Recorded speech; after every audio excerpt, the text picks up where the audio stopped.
नमस्कार, बहुत स्वागत आप सभी लोगों का हमारे समृद्धि आईएएस के यूट्यूब चैनल पर और अब की बार मेंस पार सीरीज में, जिसके तहत आज हम जो है जीएस प्रश्न पत्र 3 से प्रश्न कराने वाले हैं।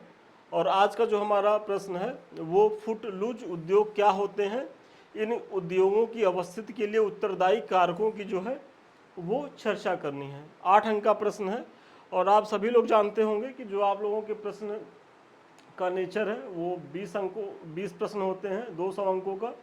1 से लेकर के 10 तक के जो प्रश्न होते हैं वो 8 अंक के होते हैं और इनको 125 शब्दों में लिखना होता है। 11 से 20 तक के जो प्रश्न होते हैं वो 200 शब्दों में उनको लिखना होता है प्रत्येक को, और वो जो होते हैं 12 अंक के होते हैं। तो ये 8 अंक का प्रश्न है।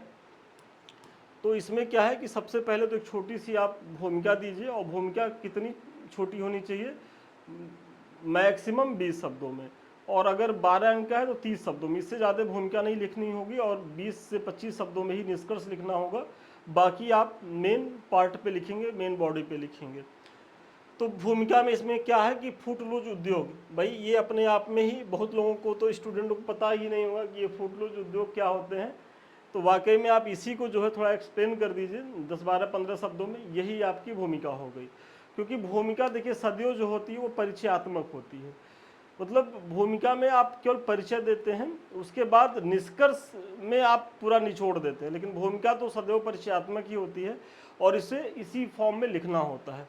तो यहाँ फुटलूज उद्योग का आप परिचय दीजिए कि ये ऐसे उद्योग होते हैं जिनका संबंध किसी विशेष स्थान से जो है वो नहीं होता है, और इन उद्योगों को जो है कहीं भी स्थापित किया जा सकता है, जैसे सूचना प्रौद्योगिकी, सॉफ्टवेयर डेवलपमेंट एवं परामर्श सेवाएं। मतलब ये ऐसे उद्योग हैं कि इनको जो है आप कहीं भी स्थापित कर दीजिए, बस इसके लिए कुछ बेसिक आधारभूत संरचनाओं का होना जरूरी है। भाई अगर सूचना प्रौद्योगिकी, सॉफ्टवेयर डेवलपमेंट की चीज़ें हैं या परामर्श सेवाएं हैं, तो आपको ज़रूरत क्या होगी, आपको इंटरनेट ब्रॉडबैंड कनेक्शन की ज़रूरत होगी, सिस्टम की ज़रूरत होगी, और आप कहीं से रह करके काम कर सकते हैं। तो ये तो फुटलूज उद्योग के बारे में है। अब थोड़ा सा आप बताइए कि इनकी विशेषताएं क्या है। कि तो सबसे पहली विशेषता इनकी है कि ये उद्योग ऐसे किसी विशिष्ट कच्चे माल पर जो है वो निर्भर नहीं होते हैं।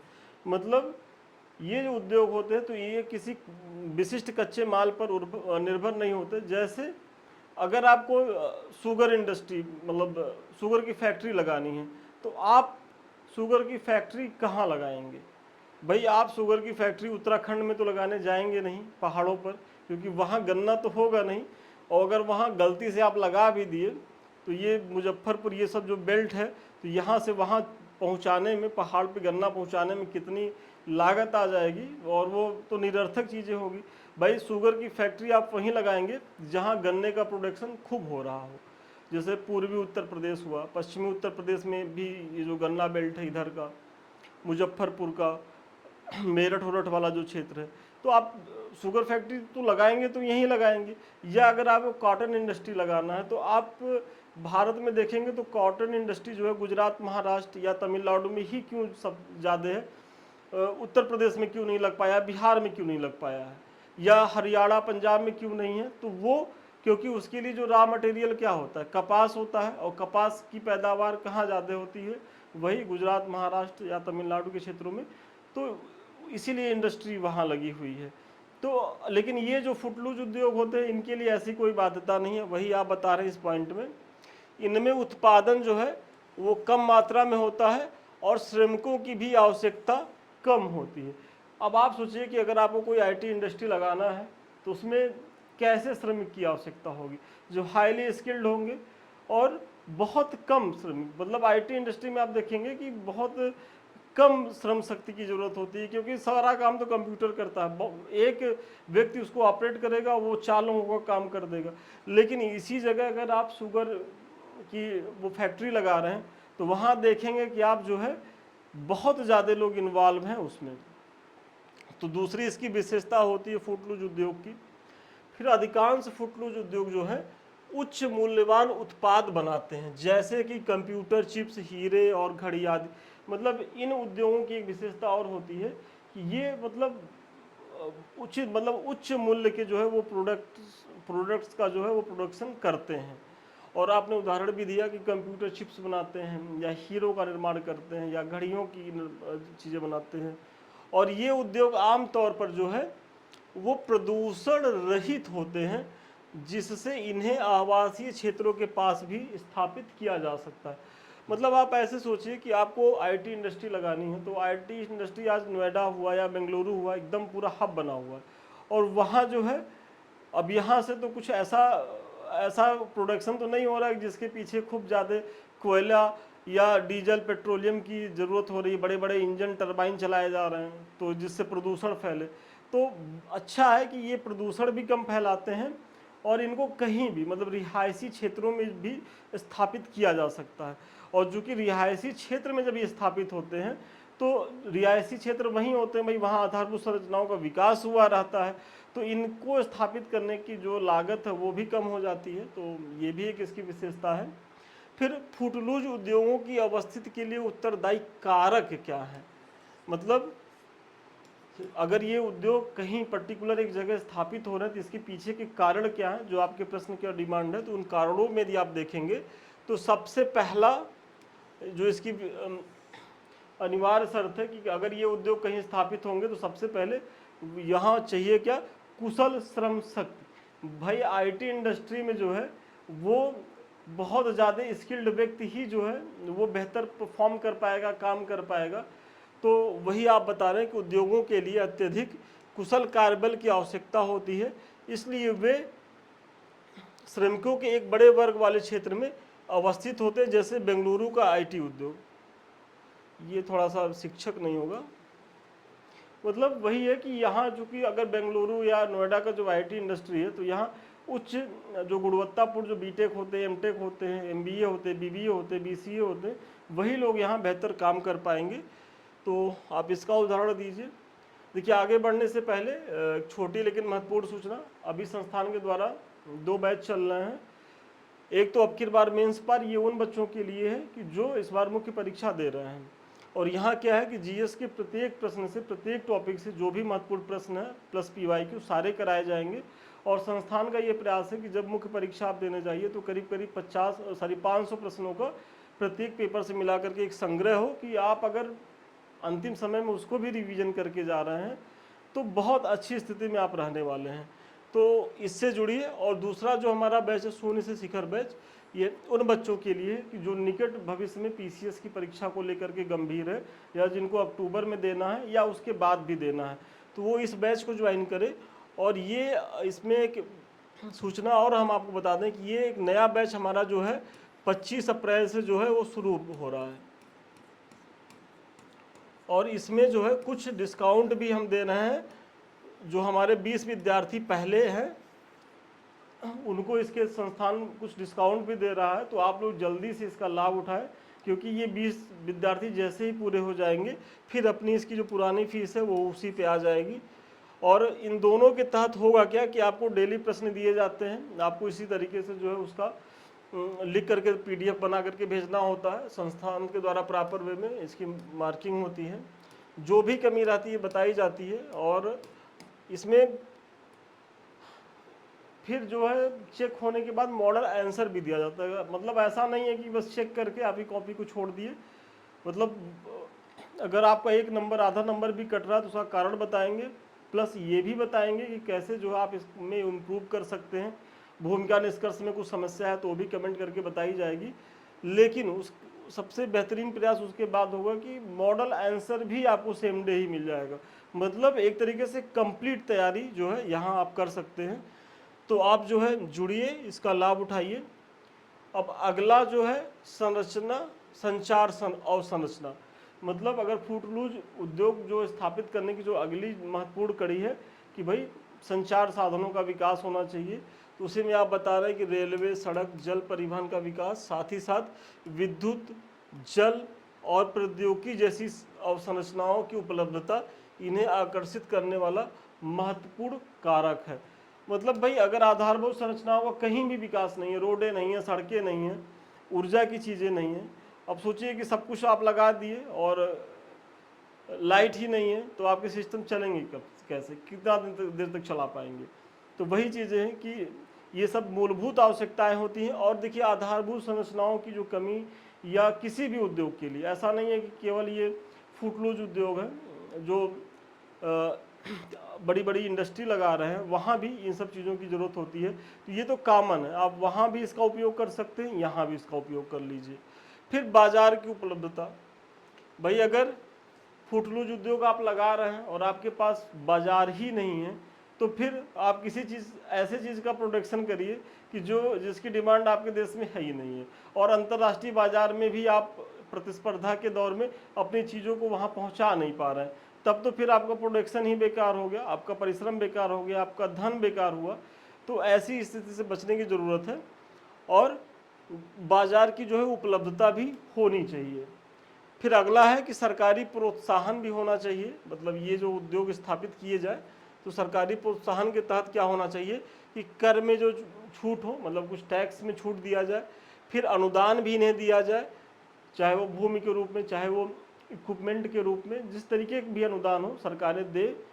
और इसमें देख रहे होंगे कि चाहे यूपी गवर्नमेंट हो जो नोएडा में डेवलप हो रही है, काफ़ी रिबेट दे रही है, या कर्नाटका की जो सरकार है जो बेंगलुरु में जो आईटी इंडस्ट्री का जो विकास हो रहा है, तो उसके पीछे भी सरकारी प्रोत्साहन की बड़ी भूमिका है।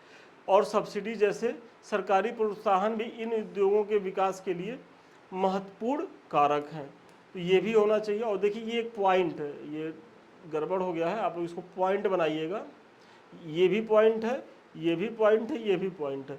फिर अगला जो महत्वपूर्ण पॉइंट है कि पूंजी की उपलब्धता एवं सहायक सेवाएं, क्योंकि आप कुछ भी करिए अंततः सबसे ज़्यादा ज़रूरी क्या होता है, धन होता है। क्योंकि अगर आपके पास पैसा नहीं है तो आप कोई भी उद्योग धंधा कुछ भी आप शुरू नहीं कर सकते।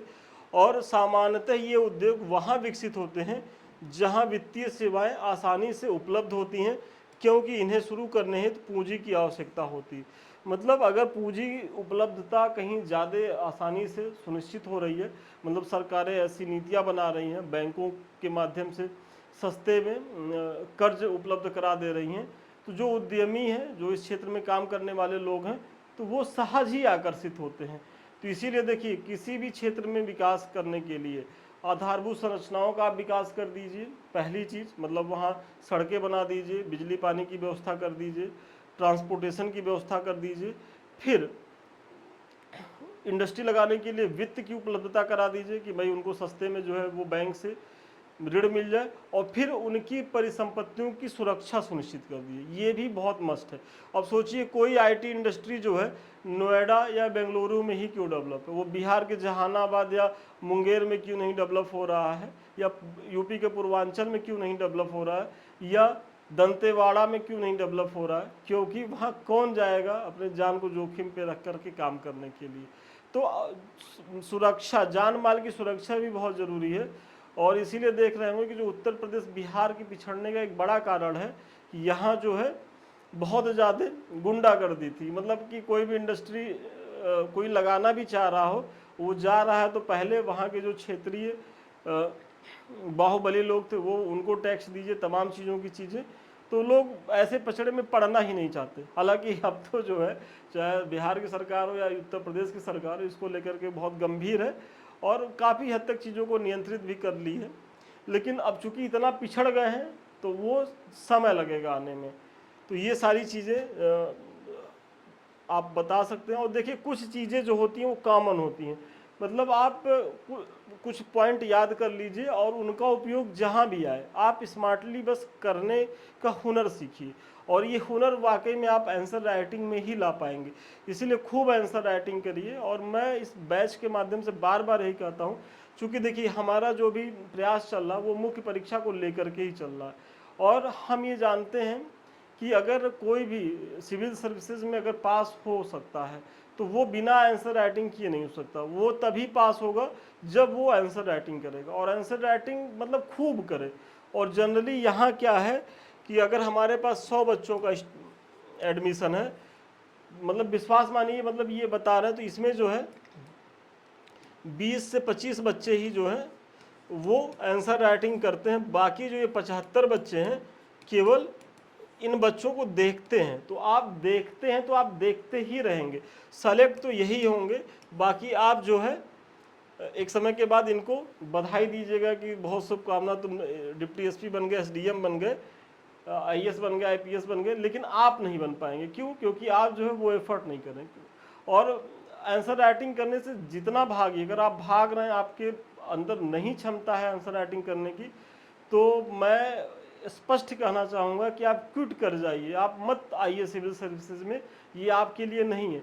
देखिए यहाँ क्या है कि विद्वान होना जरूरी नहीं है, आप विद्वान नहीं है ज़रूरत है, विषय के विशेषज्ञ मत बनिए, बस आपको बहुत कम आए लेकिन उसको प्रस्तुत करना अच्छे से आ जाए, लिखना अच्छे से आ जाए, तो आप यूपीएससी या स्टेट पीसीएस पास कर जाएंगे। तो वही है। और ये कब आएगा? जब आप खूब प्रैक्टिस करेंगे, क्योंकि बिना प्रैक्टिस के आंसर राइटिंग होगी ही नहीं। तो ये हो गया। इसी तरह कर्मचारियों के मनोबल और उत्पादकता में सुधार के साथ साथ राजनीतिक स्थिरता भी अन्य महत्वपूर्ण कारक होते हैं। मतलब भाई ये जो पीछे के कारण है, आधारभूत संरचनाओं का विकास, वित्त की चीज़ें, सब्सिडी, ये सब तो ठीक है, लेकिन सबसे ज़रूरी होता है कि जो उसमें कर्मचारी काम कर रहा है वो कितना खुश माहौल में काम कर रहा है, मतलब उसको कितनी आर्थिक जो है वो सुरक्षा प्राप्त है, कितनी उसको फैसिलिटीज़ प्राप्त है। मतलब ऐसा तो है नहीं कि आप उसको घोड़े की तरह, खच्चर की तरह काम करवाते जा रहे हैं और उसको पारिश्रमिक कम मिल रहा है या उसको आर्थिक सुरक्षा ही नहीं है। तो ऐसी स्थिति में वो कुंठाग्रस्त होगा और वो फिर उसकी काम की क्षमता भी घटेगी। तो इसका भी ध्यान रखना है। साथ ही साथ एक स्थिर सरकार का भी होना ज़रूरी है। मतलब कहीं सरकारें ही अस्थिर हैं तो वो उस तरीके की नीतियां नहीं बना पाएंगी, उस तरीके की चीज़ों को लेकर के डेवलपमेंट का प्रयास नहीं कर पाएंगे। तो ऐसी स्थिति में भी ये उद्योग जो है वो प्रभावित होते हैं। और यही उद्योग नहीं, सारे उद्योग प्रभावित होते हैं। तो जो एम्प्लॉय हैं वो संतुष्ट रहें, प्लस सरकारें भी एक तरीके से स्थिर रहें, उनका एक टेन्योर रहे, ताकि उनकी जो नीतियाँ वो स्पष्ट दिख सकें।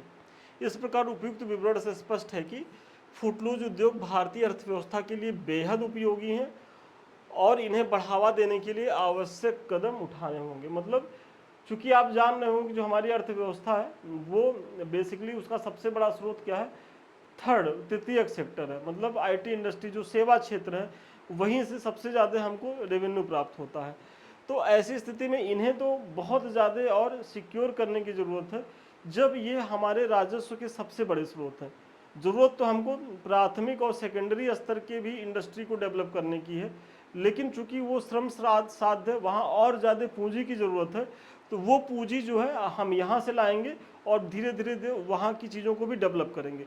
लेकिन वो तभी कर पाएंगे कि जब ये जो हमारे जो सेक्टर हैं, जो हमारे मजबूत सेक्टर हैं, वो बहुत बेहतर परफॉर्म करें। और बहुत बेहतर परफॉर्म कैसे करेंगे? ये पीछे के जो सुधार हैं वो होने चाहिए। तो चलिए, आज के प्रश्न का उत्तर यहीं तक था और बहुत संभावना है कि इस प्रश्न के माध्यम से न केवल आपको एक मॉडल उत्तर मिला होगा, बल्कि आंसर राइटिंग कैसे करनी है, कैसे भूमिका लिखना, कैसे बीच का पार्ट लिखना है, ये सारी चीज़ों कुछ हद तक समझा पाए होंगे। और देखिए, कुछ थोड़ा सा कड़वा बोल देते हैं लेकिन वो सच्चाई है। और आज कोई बच्चा मेरा वीडियो देख रहा होगा और उसको ये लग रहा होगा कि सर ऐसे ही बोल दिया और हम आंसर राइटिंग नहीं कर रहे हैं और हम बन के दिखाएंगे, तो 4 साल के बाद वो मुझे याद करेगा कि अगर सर का कहना हम माने होते तो 4 साल पहले ही जो है हम सेलेक्ट हो गए होते। तो ये जो चीज़ें कही जा रही हैं, क्योंकि हम लोग का 2017 से इस फील्ड में एक अनुभव, अच्छा अनुभव है। हम लोग स्टेट पीसीएस, यूपीएससी के बच्चों को देखते रहते हैं, आते रहते हैं, मिलते रहते हैं। और हमारे बैच में तो बड़े, मतलब 200-200 बच्चों का, 250-250 बच्चों का बैच भी है। तो एक और हर 4 महीने के बाद नए नए बच्चे भी आते हैं, तो वो हम लोग सीखते रहते, देखते रहते हैं। तो ये एक अपने अनुभव से भी बता रहे हैं। इन सारे लिंक्स को जुड़िए, इससे इसका फ़ायदा उठाइए, सब बेहद उपयोगी हैं। समृद्धि आईएएस का टेलीग्राम, समृद्धि आईएएस का यूट्यूब, संदीप मिश्रा ऑफिशियल। और अगर हमसे जुड़ना है या हमारे किसी बैच से आप जुड़ना चाहते हो, हमसे बात करना चाहते हो, तो 7303307507 पे आप जो है संपर्क कर सकते हैं। तो चलिए, आज के लिए इतना ही। पुनः मिलते हैं नए वीडियो में, नए क्लास के साथ। तब तक के लिए धन्यवाद, शुभकामनाएं आपको।